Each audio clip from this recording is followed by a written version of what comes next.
নমস্কার বন্ধুরা, আশা করি আপনারা সবাই সুস্থ আছেন, ভালো আছেন। আমাদের channel kiss of happy and perfect লাইফে আপনাকে স্বাগতম। আপনি যদি আমাদের চ্যানেলে নতুন হয়ে থাকেন, অবশ্যই চ্যানেলটি সাবস্ক্রাইব করে রাখবেন পরবর্তী আপডেট পাওয়ার জন্য।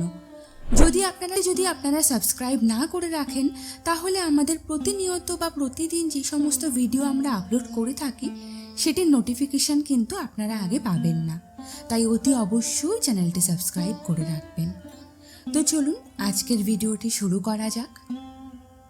শাস্ত্রজ্ঞ পণ্ডিতদের মতে যে সকল ব্যক্তি আচার্য চাণক্যের নীতি নিয়মিত অধ্যয়ন করেন, যারা চাণক্যের জীবন দর্শন আত্মস্থ করতে পেরেছেন, তাদের জীবন থেকে দুঃখ দুর্দশা সহজেই দূর হয়। এই নীতিমালায় আচার্য চাণক্য জীবনে উন্নতির জন্য লালসা, ক্রোধ নিয়ন্ত্রণের পরামর্শ দিয়েছেন। একই সঙ্গে তিনি জীবনের কয়েকটি সমস্যার সমাধানের দিকেও আলোকপাত করেছেন।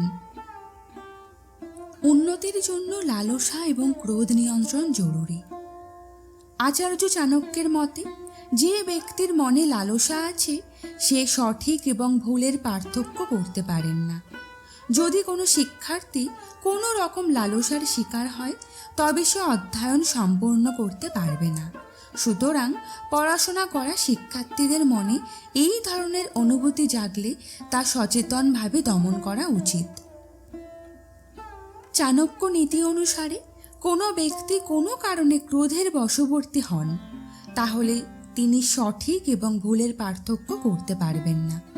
সঠিক সিদ্ধান্ত নেওয়ার জন্য মন শান্ত থাকা অত্যন্ত জরুরি। সুতরাং মানুষের উচিত তার ক্রোধ নিয়ন্ত্রণ করা। চাণক্যের নীতি অনুসারে একজন ব্যক্তির আচরণে বিনয় থাকা বাধ্যতামূলক। যারা নম্র, শত্রুরাও তাদের বন্ধু হয় এবং প্রত্যেকে তাদের প্রভাবে প্রভাবিত হয়। এই জাতীয় লোকেরা জীবনে অবশ্যই সাফল্য অর্জন করেন। এই নীতিমালায় আচার্য চাণক্য মানসিক শান্তি রক্ষা আর জীবনে উন্নতির স্বার্থে 3 প্রকার ব্যক্তির সঙ্গ এড়িয়ে চলার বা তাদের থেকে দূরে থাকার পরামর্শ দিয়েছেন। বন্ধুরা, আজকের ভিডিওটি আমরা এখানেই সমাপ্ত করছি। কেমন লাগলো অবশ্যই জানাবেন, এবং কে কোথা থেকে এবং আমাদের ভিডিওগুলি দেখে কিভাবে আপনারা বাস্তব জীবনেও এই পন্থাগুলি অবলম্বন করছেন তা কমেন্টের মাধ্যমে জানাতে ভুলবেন না। কিন্তু আজকের মতো বিদায়। ভালো থাকবেন, সুস্থ থাকবেন।